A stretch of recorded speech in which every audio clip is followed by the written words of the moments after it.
नमस्कार, good morning everyone. स्वागत है आपका गौरव ज्ञान एकेडमी पर। आज है 16 जुलाई एंड वेडनेसडे। तो स्टार्ट करते हैं आज के करंट अफेयर्स। उससे पहले प्लीज़ अगर आप चैनल पर नए हैं तो चैनल को सब्सक्राइब कर लीजिए, बेल आइकन को भी प्रेस करिए ताकि मॉर्निंग में आपको डेली करंट अफेयर्स की क्लास मिल जाया करे। तो चलिए स्टार्ट करते हैं, देखते हैं आज का पहला क्वेश्चन।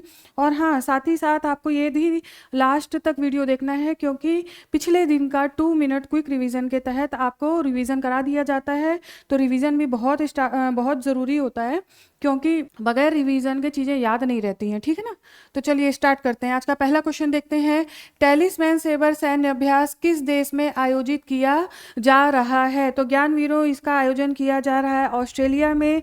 देखिए, ऑस्ट्रेलिया में इसमें जो अभ्यास किया जा रहा है उसमें 19 सदस्य देशों ने भाग लिया है और भारत सहित, ठीक है ना, भारत सहित भारत भी इसमें शामिल है, भारत भी इसमें शामिल है। और देखिए, दो पर्यवेक्षक देश हैं जिनका नाम है मलेशिया और वियतनाम ज्ञानवीरों। और देखिए, इसके साथ ही साथ इसकी जो शुरुआत हुई थी इस एक्सरसाइज की, टेलिस्मैन सेबर सैन्य अभ्यास, इसकी जो शुरुआत हुई थी ये हुई थी 2005 में। इसकी शुरुआत हुई थी 2005 में। और ये ऑस्ट्रेलिया और अमेरिका का द्विवार्षिक, ठीक है, ऑस्ट्रेलिया और अमेरिका का द्विवार्षिक सैन्य अभ्यास था ये। और जिसका विस्तार देखिए धीरे धीरे हुआ है, जिसमें अब 19 देशों ने भाग लिया है, दो पर्यवेक्षक देशों ने भाग लिया है। और देखिए ज्ञानवीरों, ये ऑस्ट्रेलिया का सबसे बड़ा सैन्य अभ्यास है, ठीक है ना, ऑस्ट्रेलिया का सबसे बड़ा सैन्य अभ्यास है। तो आपको ये भी ध्यान रखना है। और हिंद प्रशांत क्षेत्र के जो देश हैं उनमें रक्षा सहयोग को बढ़ावा देना, सुरक्षा को बढ़ावा देना, ये इस सैन्य अभ्यास का उद्देश्य है। ठीक है, आ जाइए आगे देखते हैं। आगे देखिए, आज कुछ स्टैटिक पोर्शन भी लेकर आई हूँ ताकि आपका साथ साथ रिवीजन भी होता रहे और अगर आपको नहीं मालूम है तो उसकी भी तैयारी होती जाए। तो देखिए स्टार्ट करते हैं। देखिए, मरे नदी, ऑस्ट्रेलिया की मरे नदी है, ये सबसे लंबी नदी है जिसकी लंबाई 2508 किलोमीटर है, ठीक है, मरे नदी। और डार्लिंग नदी, मरे नदी की एक प्रमुख सहायक नदी है जो ऑस्ट्रेलिया की तीसरी सबसे लंबी नदी है। देखिए, ऑस्ट्रेलिया में जो नदी प्रणाली है तो वो सबसे बड़ी नदी प्रणाली जो कही जाती है वो है मरे डार्लिंग नदी प्रणाली, ठीक है, मरे डार्लिंग नदी प्रणाली ये सबसे बड़ी नदी प्रणाली है ऑस्ट्रेलिया की। तो आपको ये ध्यान रखना है। नेक्स्ट देखिए, प्रमुख पर्वत देख लीजिए। ग्रेट डिवाइडिंग रेंज जो ऑस्ट्रेलिया का पर्वत है, सबसे बड़ा पर्वत है। अगर आप मैप देखेंगे तो मैप में आसानी से आपको ऐसे ही साइड से लंबा सा दिखेगा। नेक्स्ट देखिए, माउंट कैसियस्को यहाँ की सबसे ऊंची चोटी है, ग्रेट डिवाइडिंग रेंज की माउंट कैसियस्को सबसे ऊंची चोटी है। नेक्स्ट देख लीजिए, ग्रेट बैरियर रीफ विश्व की सबसे बड़ी मूंगा या कोरल रीफ प्रणाली क्वींसलैंड तट के पास है, क्वींसलैंड तट के पास है। और ये जो आपका मरले डार्लिंग नदी प्रणाली है ना, मुखा, उसका भी क्वींसलैंड तट के पास ही उसका मुहाना है। तो ये भी आप ध्यान रखिए। नेक्स्ट देखिए, यूनेस्को के द्वारा इसे विश्व धरोहर स्थल घोषित किया है। ग्रेट बैरियर रीफ को यूनेस्को के द्वारा विश्व धरोहर स्थल घोषित किया गया है। घास के मैदान देख लीजिए, ग्रासलैंड क्या है, तो डाउन्स, डाउन्स ऑस्ट्रेलिया का प्रमुख घास का मैदान है। और इसके उदाहरण देख लीजिए, क्वींसलैंड डाउन्स और न्यू साउथ वेल्स डाउन्स। तो देखिए, थोड़ी सी ज्योग्राफी की भी तैयारी बैकग्राउंड में हो गई। आ जाइए नेक्स्ट देखते हैं क्वेश्चन। हाल ही में किस देश में ड्रूज और बेडोइन गुटों के बीच भीषण संघर्ष के कारण तनाव की स्थिति उत्पन्न हो गई है? तो यहाँ पर राइट आंसर है सीरिया। देखिए, ये जो आपस में इनके झगड़े हो रहे हैं, एक तो ये कबायली ग्रुप है और दूसरा जो है धार्मिक अल्पसंख्यक ग्रुप है, ठीक है। तो इनके मध्य जो तनाव की स्थिति उत्पन्न हुई है जिसमें कई लोग मारे गए हैं, तो ये हो रहा है सीरिया में, आपको ध्यान रखना है। नेक्स्ट देख लीजिए, स्वच्छता सर्वेक्षण रिपोर्ट 2024 के अनुसार भारत का सबसे स्वच्छ शहर निम्नलिखित में से कौन सा है? तो ज्ञानवीरों, आंखें खोल करके ये क्वेश्चन को सॉल्व करिएगा क्योंकि अगर आप इंदौर लगाए आएंगे तो आपका गलत हो जाएगा। तो यहाँ पर देखिए, आपका राइट आंसर है अहमदाबाद। अब अहमदाबाद फर्स्ट पोजीशन पर आ गया है, अहमदाबाद फर्स्ट पोजीशन पर है। और अगर हम सेकंड पोजीशन की बात करें तो वो है भोपाल, भोपाल जो है सेकंड पोजीशन पर है। और थर्ड पोजीशन की बात करें तो वो है लखनऊ। तो देखिए तीसरी पोजीशन जो लखनऊ की है, इसमें इसने 44वां स्थान था। पिछली बार लखनऊ का देखिए 44वां स्थान था, इस बार तीसरा स्थान है, यानी कि 41 स्थानों का सुधार हुआ है। 41 स्थानों का सुधार हुआ है, तो आपको ये ध्यान रखना है, ठीक है। तो अब आपको अगर पूछा जाए स्वच्छ सर्वेक्षण तो आपको अहमदाबाद टिक करके आना है। नेक्स्ट क्वेश्चन देख लीजिए। नेक्स्ट क्वेश्चन, हाल ही में किस राज्य को भारत में प्रसंस्कृत आलू उत्पादन में अग्रणी घोषित किया गया है? तो देखिए ज्ञानवीरों, यहाँ आपका राइट आंसर है गुजरात। गुजरात का बनासकाठा, बनासकाठा इसके लिए फेमस है प्रसंस्कृत आलू के लिए। देखिए अगर आलू के उत्पादन की बात की जाए तो वहाँ पर उत्तर प्रदेश आता है, लेकिन अगर प्रोसेस्ड आलू की बात यहाँ पर की जा रही है तो उसमें गुजरात है, और गुजरात का बनासकाठा के कारण ये पोजीशन गुजरात को मिली है। देखिए जो ये प्रसंस्कृत आलू है, इसमें आपको जैसे कि चिप्स हो गया, कुरकुरे हो गया, और फ्रेंच फ्राइज और जो भी स्नैक्स होते हैं जो तैयार किए जाते हैं वो इसी आलू के कारण किए जाते हैं, क्योंकि इसमें शर्करा यानी कि शुगर की मात्रा बहुत कम होती है, जिसकी वजह से ऐसा किया जाता है। आ जाइए नेक्स्ट क्वेश्चन देखते हैं। नेक्स्ट क्वेश्चन क्या है, हाल ही में भारत ने किस देश के साथ नौसैनिक सहयोग बढ़ाने के लिए पासेक्स अभ्यास किया? तो यहाँ पर देखिए राइट आंसर है ग्रीस। ग्रीस देश के साथ में पासेक्स अभ्यास किया जा रहा है, और इसका फुल फॉर्म देख लीजिए, पासेस एक्सरसाइज, ठीक है, पासेस एक्सरसाइज। ये नौसैनिक अभ्यास है ज्ञानवीरों, ये ध्यान रखना है। इसके साथ ही साथ देखिए आईएनएस, भारत की ओर से आईएनएस तरकस ने भाग लिया है, जबकि ग्रीस की ओर से अगर बात की जाए, ग्रीस की ओर से बात की जाए तो पसारा, ठीक है, एचएस पसारा। तो ये आपको ध्यान रखना है। और समुद्री सहयोग को बढ़ाने के लिए मेनली ये अभ्यास है, रक्षा सहयोग को बढ़ावा देने के लिए ये अभ्यास किया जा रहा है। नेक्स्ट देखिए, 97वें अंतर्राष्ट्रीय रसायन विज्ञान ओलंपियाड में भारत में ने कुल कितने पदक जीते हैं? तो भारत ने ज्ञानवीरों 4 पदक जीते हैं, जिसमें 2 स्वर्ण और 2 रजत हैं। ये ध्यान रखना है, 2 स्वर्ण और 2 रजत पदक हैं। और नेक्स्ट देखिए, ये जो अंतर्राष्ट्रीय विज्ञान ओलंपियाड हुआ है, अंतर्राष्ट्रीय रसायन विज्ञान ओलंपियाड, ये आपका दुबई में हुआ है, ठीक है ना, दुबई में आयोजित किया गया है, यूएई संयुक्त अरब अमीरात। तो ये भी आपको ध्यान रखना है।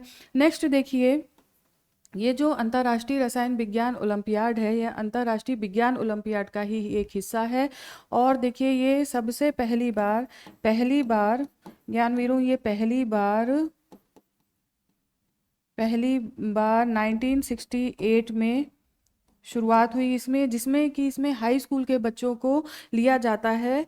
और देखिए ये जो हुआ स्टार्टिंग, ये प्राग में हुआ, और प्राग आपको पता होगा चेकोस्लोवाकिया में, ठीक है, चेकोस्लोवाकिया में। तो ये आपको ध्यान रखना है। और ये अंतर्राष्ट्रीय रसायन विज्ञान जो ओलंपियाड है, ये अंतर्राष्ट्रीय विज्ञान ओलंपियाड का ही एक पार्ट है, तो ये भी आपको ध्यान रखना है। और देखिए यहाँ पर जो भारत की पोजीशन है, भारत की जो पोजीशन है वो छठी है, ठीक है ना। 6th पोजीशन मिली है कुछ देशों के साथ, जैसे उज्बेकिस्तान हो गया, ईरान हो गया, तो ऐसे कुछ देशों के साथ भारत को छठी पोजीशन यहाँ पर प्राप्त हुई है। नेक्स्ट क्वेश्चन देखिए, उत्तर प्रदेश के किस जिले में 75वां प्रधानमंत्री दिव्यांग केंद्र का उद्घाटन किया जाएगा?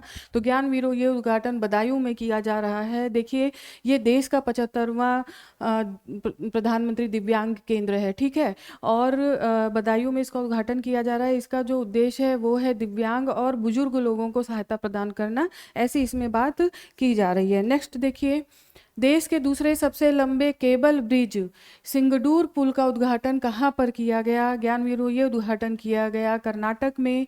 कर्नाटक में ये उद्घाटन नितिन गडकरी के द्वारा किया गया।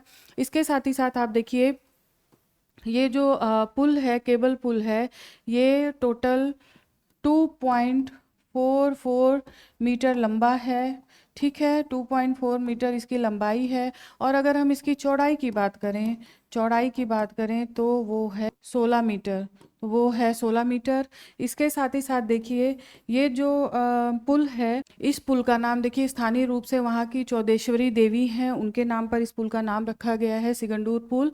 और देखिए यहाँ पर अगर आपको सेकंड है तो आपको फर्स्ट पुल का भी पता होना चाहिए कि भारत का सबसे लंबा केबल पुल कौन सा है, तो वो है गुजरात में, ठीक है, गुजरात में है, जो कि नर्मदा नदी में बनाया गया है, जो कि नर्मदा नदी में बनाया गया है। और इसका नाम है सुदर्शन सेतु, इसका नाम है सुदर्शन सेतु। तो आपको ये भी ज्ञानवीरों ध्यान रखना है, ये भारत का सबसे लंबा केबल ब्रिज है, ठीक है। आ जाइए नेक्स्ट देखते हैं, नेक्स्ट क्वेश्चन। याकटेन गांव को भारत का पहला डिजिटल नोमैड गांव घोषित किया गया, यह गांव किस राज्य में अवस्थित है ज्ञानवीरों? तो राइट आंसर है सिक्किम। सिक्किम में ये गांव है। और इसके साथ ही साथ यहाँ पर आजीविका को सुरक्षित करना, पर्यटन को बढ़ावा देना, ये कुछ चीज़ें हैं जो जिसकी वजह से इस गांव को किया गया है। देखिए याकटेन गांव, याकटेन गांव आपको ये नाम भी ध्यान रखना है, हो सकता है इस गांव का नाम ही सीधे पूछा जाए, और डिजिटल नोमैड गांव, ठीक है। तो आपको ये चीज़ें ध्यान रखनी है। आ जाइए नेक्स्ट क्वेश्चन देखते हैं। अंतर्राष्ट्रीय सौर गठबंधन एशिया प्रशांत क्षेत्र के लिए अपनी 7वीं क्षेत्रीय समिति की बैठक कहाँ पर आयोजित करेगा, ठीक है। तो यहाँ पर राइट आंसर है आपका कोलंबो। कोलंबो में आईएसए की बैठक की जा रही है। देखिए ज्ञानवीरों, जो इसकी शुरुआत हुई थी वो हुई थी 2015 में। भारत फ्रांस के द्वारा ऐसा प्रयास किया गया, आईएसए के लिए भारत फ्रांस के द्वारा प्रयास किया गया। और अगर हम इसका मुख्यालय की बात करें, मुख्यालय की बात करें तो वो आपको पता होगा गुरुग्राम में है, गुरुग्राम में है। और ये जो फैसला लिया गया था वो लिया गया था COP21 में, ठीक है। पेरिस में सम्मेलन हो रहा था, संयुक्त राष्ट्र जलवायु परिवर्तन सम्मेलन, ठीक है, संयुक्त राष्ट्र जलवायु परिवर्तन सम्मेलन। तो आपको ये भी ध्यान रखना है, ठीक है। तो इस बैठक में इसका फैसला लिया गया था, मुख्यालय गुरुग्राम में है, इतनी चीज़ें आपको ध्यान रखनी है।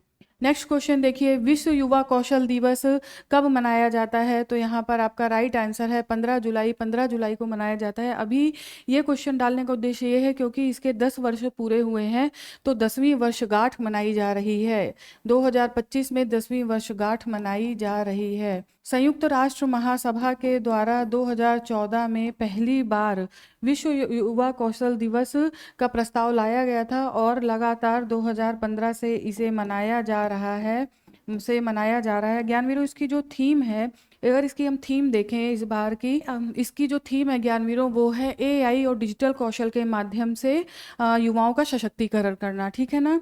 AI ये दो कीवर्ड इसको याद रखिए, AI कृत्रिम बुद्धिमत्ता और डिजिटल कौशल के माध्यम से युवाओं का सशक्तिकरण, ठीक है, डिजिटल कौशल, ये दो कीवर्ड आपको ध्यान रखने हैं। ये इस वर्ष की थीम है। कई बार ज्ञानवीरों थीम भी पूछ ली जाती है। नेक्स्ट क्वेश्चन देखिए, संघाई सहयोग संगठन 2025 में विदेश मंत्रियों की बैठक कहाँ पर आयोजित की गई है? तो ज्ञानवीरों ये आयोजित की गई है चीन में।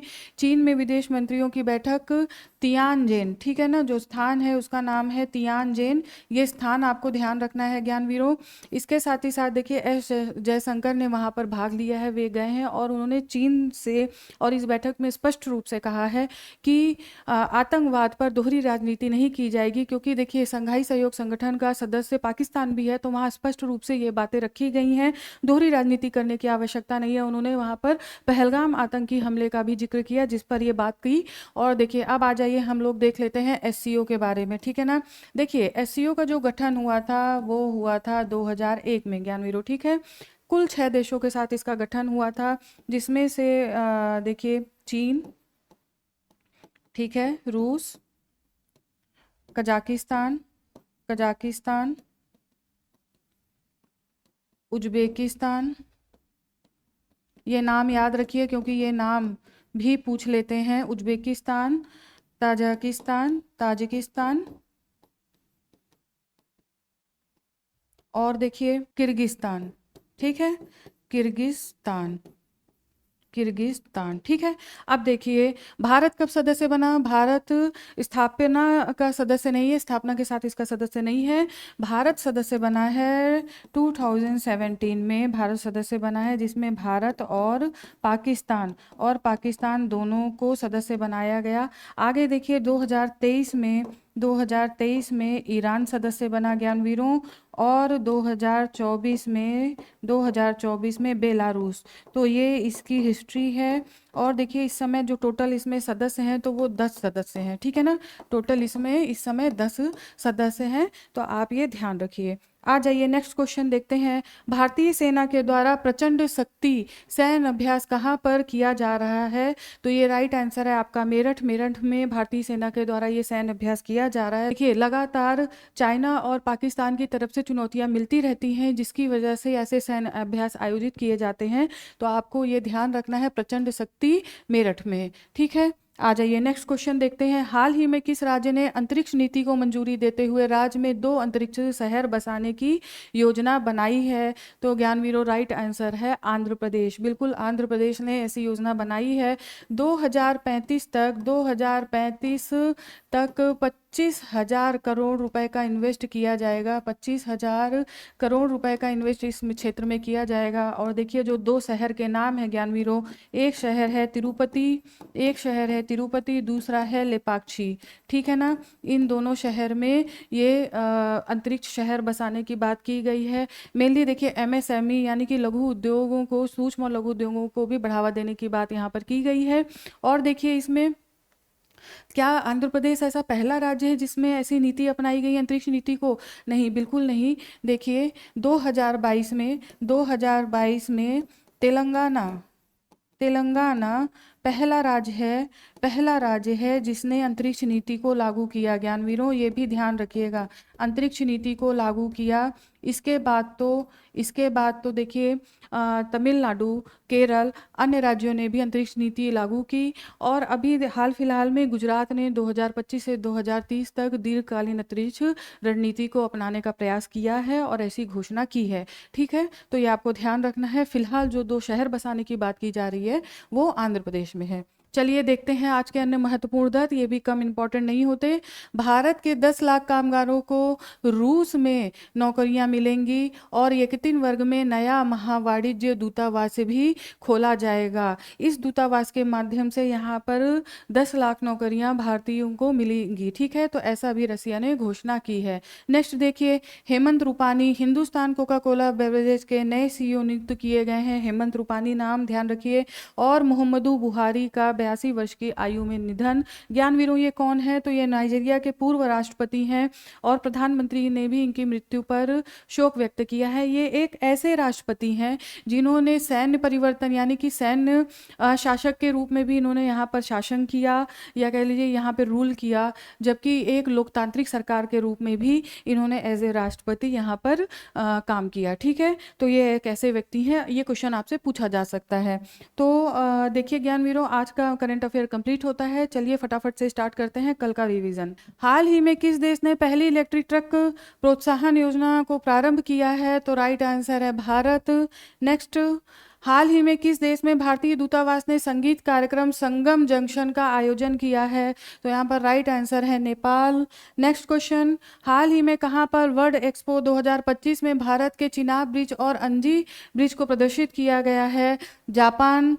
नेक्स्ट देखिए, हाल ही में किस देश ने पारंपरिक ज्ञान डिजिटल लाइब्रेरी की शुरुआत की है जिसकी सराहना WHO के द्वारा भी की गई है? तो यहाँ पर राइट आंसर है भारत। नेक्स्ट देखिए, हाल ही में रेलवे सुरक्षा बल की पहली महिला महानिदेशक कौन बनी है? ज्ञानवीरों Sonali Mishra. Very important question. Next देखिए, हाल ही में कौन क्रूज भारत मिशन का नेतृत्व करने वाला देश का पहला राज्य बन जाएगा? तो यहाँ पर राइट आंसर है गुजरात। नेक्स्ट देखिए, हाल ही में किस राज्य में स्थित जिंजी किला यूनेस्को विश्व धरोहर स्थल घोषित हुआ है? तो जिंजी किला है आपका तमिलनाडु में। नेक्स्ट देखिए, हाल ही में किसने विंबलडन 2025 पुरुष एकल खिताब जीता है? इनका नाम है जैनिक सिनर, जो इटली के खिलाड़ी हैं, पहली बार इन्होंने जीता है। नेक्स्ट देखिए, किस मंत्रालय के द्वारा विकसित भारत के लिए नशा मुक्त युवा शीर्षक से 3 दिवसीय युवा आध्यात्मिक शिखर सम्मेलन का आयोजन किया जा रहा है? तो आपका राइट आंसर है युवा कार्य एवं खेल मंत्रालय। नेक्स्ट क्वेश्चन देखिए, टाइम की 2025 की 100 क्रिएटर सूची में शामिल होने वाली पहली भारतीय कौन बनी है? तो यहाँ पर आपका राइट आंसर है प्राजक्ता कोहली। नेक्स्ट क्वेश्चन देखिए, हाल ही में किस राज्य ने विशेष जन सुरक्षा विधेयक 2024 को पारित किया है? तो राइट आंसर है महाराष्ट्र।